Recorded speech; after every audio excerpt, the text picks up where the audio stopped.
Smith & Wesson has been a staple of American culture for over a century. But how much do you know about the man who pioneered the industry? Hi everyone, Ken here. Welcome to This House. Today, we are exploring the home of D.B. Wesson in Springfield, Massachusetts. Make sure to hit that subscribe button so you never miss an exciting episode of This House.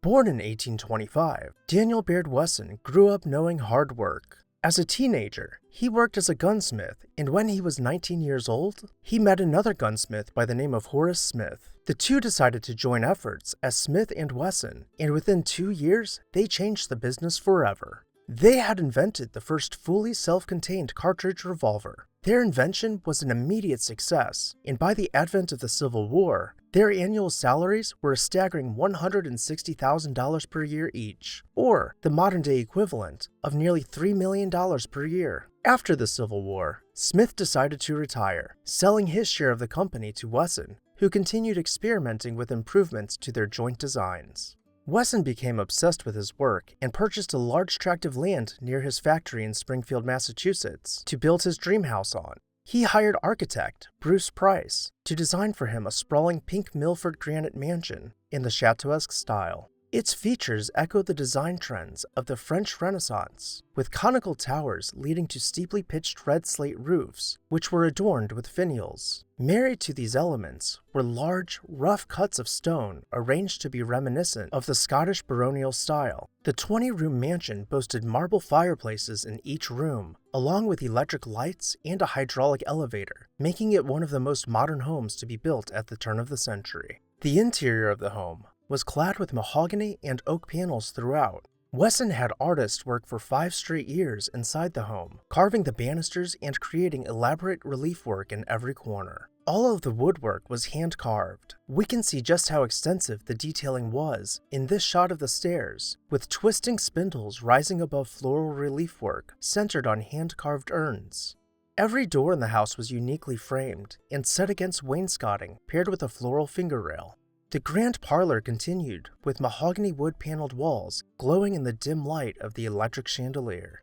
Within 1 year of Wesson moving in, he had a breakthrough. Perhaps inspired by the work of art he now lived in, he went back to the drawing board and created the .38 caliber, which almost immediately went into mass production, arming every military and police officer in the country. Of course, with such advancements in the firearms now being carried by so many citizens, there was inevitable pushback. At the age of 80 years old, in 1905, Wesson received a cryptic letter from the Blackhand gang. The letter demanded that he pay them the majority of his wealth, or else they were going to blow up his house while his family slept inside. Wesson scoffed at this, though the police instructed him to take the threat seriously. Wesson agreed and armed the local police department with as many firearms as they could hold and had them stand in a ring around his house. Finally, Wesson agreed to pay the ransom, but the gang did not show up to collect their bounty. They missed their chance to steal a fortune, because shortly after, both Wesson and his wife died of natural causes, leaving the house to their adult children. An attempt was made to donate the house to the state, but not enough money could be raised as an endowment, so the state declined their offer. They ended up selling it to be used as the Colony Club, a prestigious country club which saw 6 U.S. presidents sign its guest log. It seemed that the house, which was cherished by some of the country's most elite as their favorite club, would remain intact forever. But nothing lasts forever. On a particularly cold night in February of 1966, the temperature was below 0 degrees Fahrenheit, and the house was covered in ice. It isn't known exactly how it happened, but a fire broke out between the walls of the house. When the fire department showed up, there was nothing that could be done. All the water was frozen, and any water they could get out of their hoses just turned to ice in the air. The only thing the firefighters could do was rescue everyone inside, then monitor the fire as it consumed the entire house. By the next morning, as the fire began to die down, all hope of saving the house was lost. It was nothing more than a pile of stone and ash. When the weather warmed up, the site was cleared of debris and sat empty. Eventually, the land was sold, and the Bay State Visiting Nurse Association and Hospice built a plain office building in its place. Though there weren't many photos taken of the interior, the few that remain are stunning providing testaments to the lifestyle of one of the world's most influential inventors. Thank you all for watching. I really hope that you enjoyed this video. What did you think about this house? Let me know down below in the comments section. And while you're there, make sure to hit that subscribe button so you never miss an exciting episode of This House. I would also like to take a moment to say a special thank you to our This House supporters whose names you can see on screen right now. If you would like to see your name on the screen and show your support for the production of these videos, please consider joining our membership program today. I'll see you next time on This House.